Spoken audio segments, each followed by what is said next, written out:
Hey, so I just got done with a really good panel at the ALEC meeting. ALEC is the American Legislative Exchange Council. They brought together different voices to talk about TikTok and social media harms. Representative Mindy McCallendon was the moderator, and she was wonderful. We had myself, Brigadier General David Stilwell, who served in the Air Force for 35 years, and he knows so much about how China uses our information against us for actual warfare, political warfare, information warfare. We also had Stacey Rumenap, who's with the Stop Child Predators organization.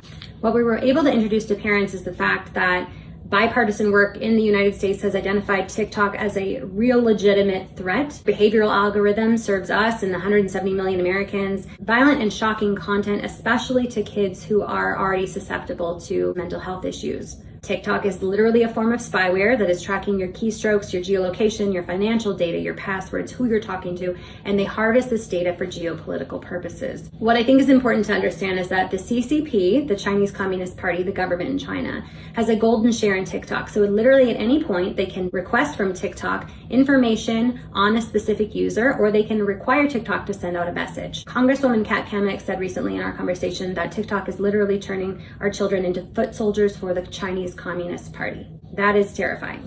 So we talked about the problem, we talked about solutions. It was a really incredible conversation. There were tears. We talked about children who we've lost.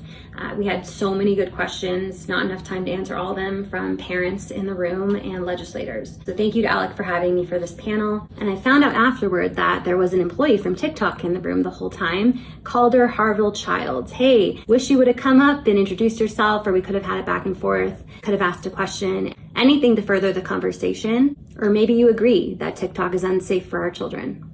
I'll never know.